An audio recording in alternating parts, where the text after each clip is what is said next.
نحمده ونصلي ونسلم على رسوله الكريم اما بعد فاعوذ باللہ من الشیطان الرجیم بسم اللہ الرحمن الرحیم اللہ یتوفی الانفس حین موتها آمنت باللہ صدق اللہ مولانا العظیم وبلغنا رسولہ النبی الکریم الامین۔ عزیز دوستو، آج کا موضوع ہے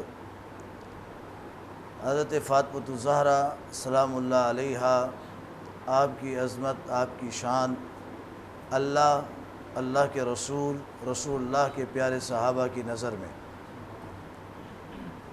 مخدومہ کونین، شہزادی کائنات حضرت فاطمۃ الزہرا رضی اللہ تعالی عنہا، یہ وہ پاکیزہ طیب و طاہر ہستی ہیں کہ جن کو یہ شرف حاصل ہے کہ امام الانبیاء، خاتم الانبیاء، قائد المرسلین، رحمت للعالمین، شفیع المذنبین، احمد مجتبی، محمد مصطفیٰ، سرور کون و مقام صلی اللہ علیہ وسلم کی صاحبزادی ہیں۔ تمام انبیاء کی سردار، نبی کی شہزادی اور مشکل کشا، حاجت روا، شیر خدا حضرت علی المرتضیٰ کرم اللہ وجہ الکریم، امام المتقین، امام الواصلین، آپ کی زوجائے محترمہ ہیں۔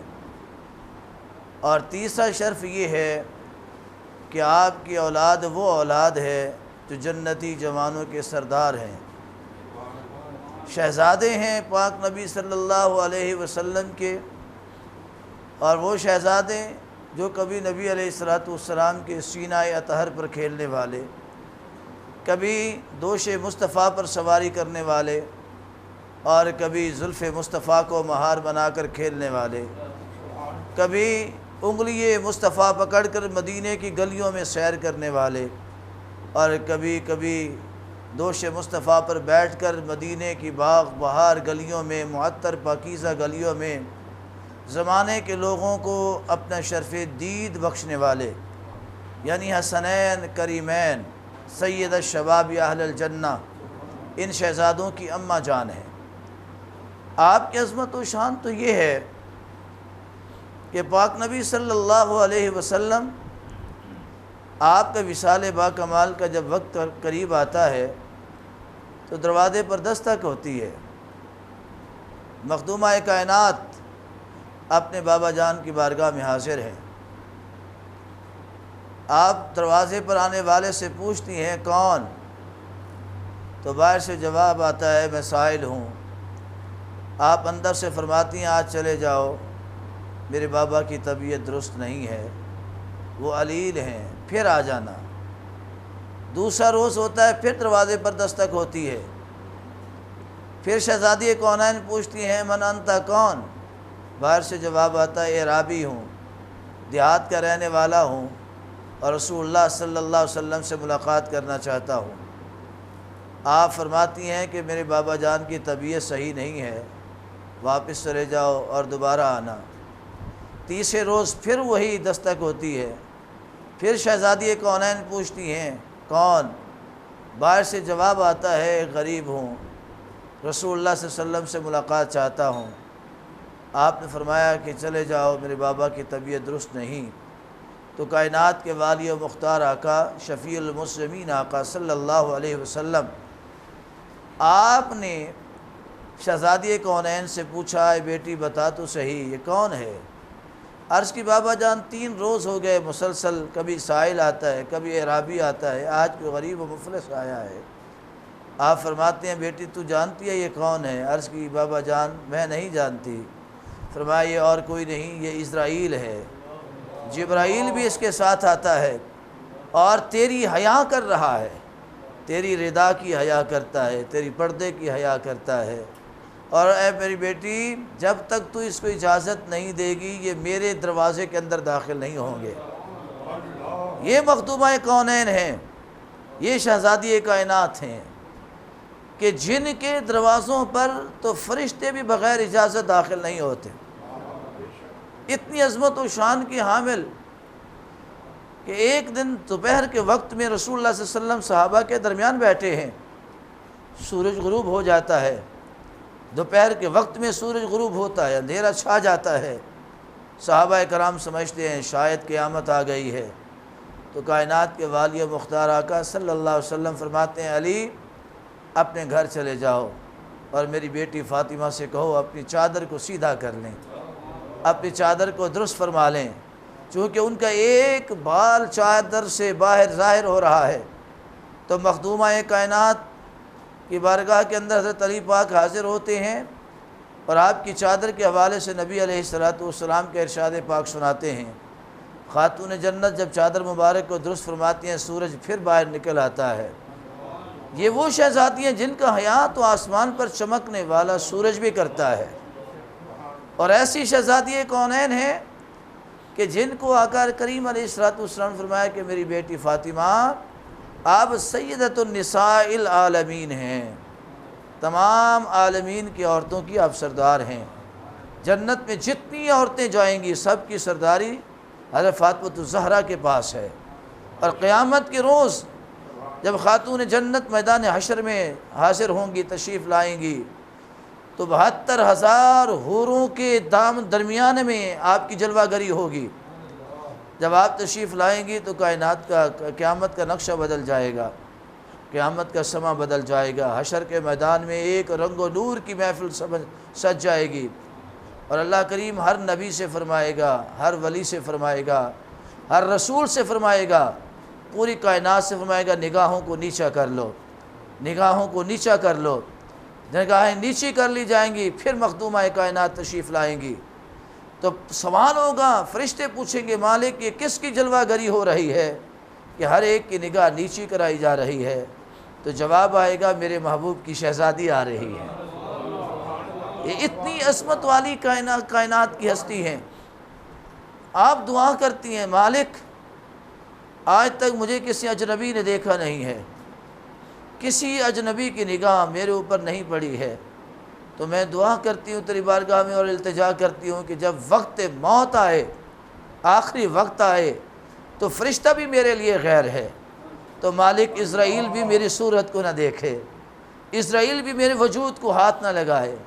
تو قرآن کے اندر آیت مبارکہ ہے اللہ یتوفی الانفس حین موتہا، اللہ وہ ہیں جس نے ایک مؤنث کی روح کو قبض فرمایا، اس کے نفس کو نکالا، اس کی جان کو نکالا، اور ایک ہی یہ تانیث کا صیغہ ہے، مؤنث کا ذکر ہے، اور اس میں واحد کا صیغہ ہے، یعنی کائنات کے اندر قیامت تک اللہ نے صرف ایک ہی ہستی کو پیدا فرمایا ہے جن کی روح خود خالق کائنات نے قبض فرمائی، اور وہ ہستی حضرت فاطمہ الزہرا سلام اللہ علیہا کی ہے۔ اتنی عظمت والی شان والی ہستی، اتنی عظمت والی ہستی کہ جن کی شان کے قصیدے اللہ کے فرشتے پڑھتے ہیں، اللہ کے فرشتے پڑھتے ہیں، اور پاک نبی صلی اللہ علیہ وسلم نے وہ عظمت عطا فرمائی اپنی بیٹی کو کہ جب آپ تشریف لاتی بابا کے گھر میں تو آپ کھڑے ہو جاتے تھے، بیٹی کا کھڑے ہو کے استقبال فرماتے۔ ایسی ہستی کے متعلق لفظ خطا کا استعمال کرنا یا اس کے برابر یا ایسا لفظ استعمال کرنا کہ جس میں ان کی توہین کا شیبہ پایا جاتا ہو، شبہ بھی پایا جاتا ہے، ایسا لفظ بھی استعمال کرنا یہ توہین کے زمرے میں آتا ہے۔ صحابہ کرام علیہم رضوان انہوں نے کبھی نہیں کہا کہ حضرت خاتون جنت فاطمہ الزہرا سلام اللہ علیہا کسی معاملے کے اندر بھی خطا کے حوالے سے ہے، نہیں، صحابہ کرام کو جب بھی مشکل پڑی ہے در فاطمہ پر حاضر ہوئے ہیں۔ قرآن کو سمجھنا ہو، حدیث کو سمجھنا ہو، مقام مصطفیٰ کو سمجھنا ہو، جب تک آپ حیات رہی ہیں صحابہ کرام کا معاملہ آپ کے ساتھ مودت والا رہا ہے، اور ان کی محبت کو وہ اپنے ایمان کا جز نہیں کامل ایمان سمجھا کرتے تھے۔ تو صحابہ کرام نے بھی کبھی جسارت نہیں کی ایسے الفاظ کا استعمال کرنا۔ تو اے مسلمانوں میری آپ سے گزارش ہے اپنے ایمان کی حفاظت کیجیے، اپنے ایمان کی حفاظت کیجیے، اللہ پر ایمان لانا، اللہ کے نبی پر ایمان لانا، اور امام الانبیاء پر ایمان لانا۔ امام الانبیاء علیہ السلام کریم آقا صلی اللہ علیہ وسلم کی ذات کے بعد آپ کے اہل بیت اور صحابہ کرام پر ایمان لانا ہی کامل ایمان کی نشانی ہے۔ اہل بیت کے کسی فرد کی آپ توہین کرتے ہیں یا صحابہ کرام میں کسی فرد کی توہین کرتے ہیں تو آپ یقین جان لو آپ ایمان سے خارج ہو جاتے ہیں، ایمان سے خارج ہو جاتے ہیں۔ تو میری ان دوستوں سے گزارش ہے جو اس خطا کے لفظ کے پیچھے کھڑے ہوئے ہیں اور جنہوں نے اس لفظ کو استعمال کیا ہے، وہ رجوع کریں اللہ کی ذات کے ساتھ، اپنے الفاظوں کے ساتھ رجوع کریں، توبہ کریں، اللہ کریم کی بارگاہ میں توبہ کریں، اعلانیہ توبہ کریں۔ وہ رب کی ذات ہے، توبہ قبول فرمانے والی ہے، اللہ کی ذات توبہ قبول فرمانے والی ہے۔ اور ہم امتی ہیں، امتی کا کام کیا ہے؟ نبی سے محبت کا اظہار کرنا، نبی کے اہل بیت سے محبت کا اظہار کرنا، اہل بیت اطہار سے محبت کا اظہار کرنا۔ ہم ان کی محبت کے درمیان نہ تو جج بن سکتے ہیں نہ وکیل بن سکتے ہیں، نہ ہم وکیل بن سکتے ہیں نہ ہم جج بن سکتے ہیں کہ ہم فیصلہ کریں کون صحیح تھا کون غلط تھا۔ نہیں، ہمیں حکم محبت ہے، قُلْ لَا أَسْأَلُكُمْ عَلَيْهِ أَجْرًا إِلَّا الْمَوَدَّةَ فِي الْقُرْبَى۔ ہمیں حکم ہے کہ ہم ان سے مودت کریں، مودت اس انداز میں کریں جیسے مچھلی پانی سے نکال لی جائے تو وہ تڑپ تڑپ کر اپنی جان دے دیتی ہے، پانی کی جدائی کو گوارا نہیں کرتی ہے۔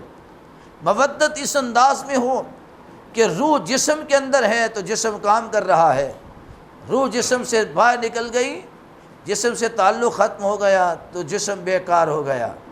روح کا تعلق جسم کے ساتھ محبت والا نہیں ہے، مودت والا تعلق ہے۔ اسی طریقے سے اگر ہمارے دل سے رسول اللہ کی محبت میں ایک قطرہ بھی باہر نکلا، آل بیت کی محبت میں ایک قطرہ بھی باہر نکلا، صحابہ کی محبت میں ایک قطرہ بھی باہر نکلا، تو پھر جان لیجئے آپ کا ایمان فارغ ہو گیا، آپ ایمان سے مکمل ہاتھ دھوئے بیٹھے، آپ کا ایمان مکمل طور پہ ختم ہو چکا ہے۔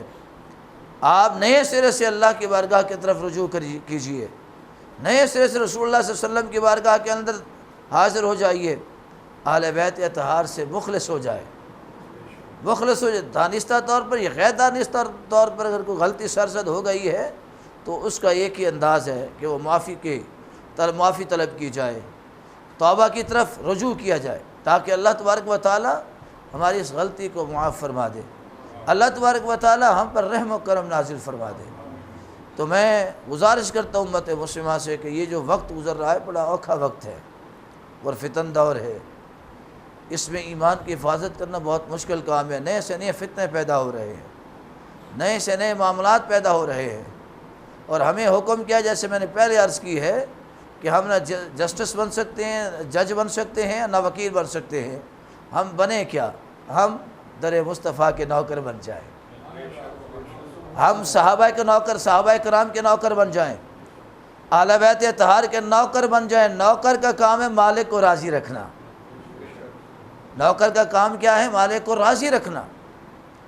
اگر نوکر سے مالک ناراض ہو جائے تو پھر نوکر کا کوئی کام نہیں ہے، اس کی بات کہیں نہیں ملتی ہے۔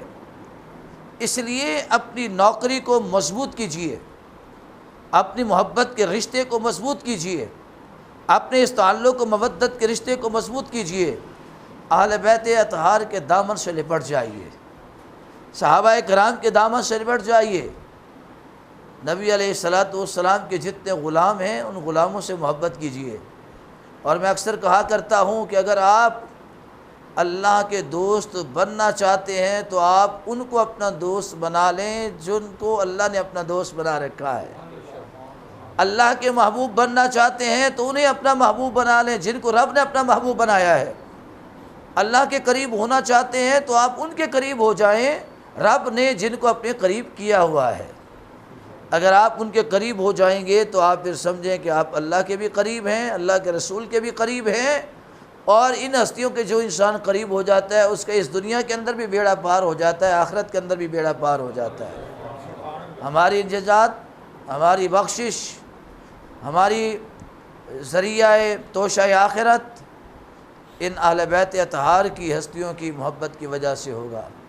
یہ کریم نے خود فرمایا انا تارکم ایکم الثقلین، میں تمہارے درمیان دو بھاری چیزیں چھوڑ کے جا رہا ہوں۔ بھاری چیزیں، ہلکی چیز کا حکم نہیں فرمایا، بھاری چیز کا حکم فرمایا۔ بھاری چیز، ثقیل، ثقلین، ثقیل چیز، ایسی بھاری چیز ہے کہ جن کا وزن کائنات میں کوئی اٹھا نہیں سکتا ہے۔ ان میں کہ اولہما کتاب اللہ تعالی، ایک اللہ کی کتاب ہے۔ اللہ کی کتاب کے متعلق حکم کیا آتا ہے؟ لو انزلنا ھذا القرآن علی جبل لرأیتہ خاشعا متصدعا من خشیۃ اللہ، کہ اگر ہم قرآن کو پہاڑوں پر نازل کر دیتے تو پہاڑ ریزہ ریزہ ہو جاتے، پہاڑ ریزہ ریزہ ہو جاتے۔ اب آخر اہل بیتی، دوسری کیا ہے؟ فرمایا میری اہل بیت ہے، میری اہل بیت ہے۔ کئی حدیث کے اندر اپنا آقا علیہ السلام فرماتے سنتی، میری سنت ہے۔ اہل بیت اطہار کا ذکر بھی ہے، سنت کا ذکر بھی ہے۔ اور اہل بیت اطہار جن کو رسول اللہ نے ثقلین کہا، بھاری کہا، ان کا اندازہ کون لگا سکتا ہے؟ ان کا اندازہ کون لگا سکتا ہے؟ ان کی قوت کا، ان کی طاقت کا انداز کون لگا سکتا ہے؟ میری اور تیری کوئی حیثیت نہیں ہے۔ ہم نے تو قرآن کو صحیح طریقے سے پڑھنا نہیں سیکھا ہے، ہم نے تو صحیح انداز میں قرآن کو سمجھنا نہیں سیکھا ہے۔ اہل بیت کا گھرانہ تو وہ گھرانہ ہے، سر تن سے جدا ہو گئے وہ پھر بھی قرآن سناتے رہے، سر تن سے جدا ہو گئے پھر بھی قرآن سناتے رہے، پھر بھی قرآن سناتے رہے۔ اور جنہوں نے ان کے ساتھ دشمنی کی ہے، عداوت کی ہے، بغض رکھا ہے، حسد رکھا ہے، چاہے وہ کربلا کے اندر اترنے والا یزید ہی کیوں نہ ہو، یزید کے حامی کیوں نہ ہو، ان کی نسل تک خدا نے مٹا دی ہے۔ ان شانیہ کا هو الابتر، رب نے ان کے نام و نشانوں کو مٹا دیا ہے۔ یزید کی اولاد میں 20 یا 25 اس کے بیٹے تھے، اس کی اولاد میں کم و بیش 60 اس کی اولادیں بنتی ہیں یزید کی، لیکن رب کائنات کی حکمت دیکھیں، مالک کائنات نے یزید کو بھی مٹا دیا، اس کی نسل کو بھی مٹا دیا۔ اور حسین پاک جب کربلا کے اندر شہید ہوتے ہیں تو آپ کی اولاد میں صرف ایک ہی بیٹا باقی بچا تھا، امام زین العابدین، امام زین العابدین۔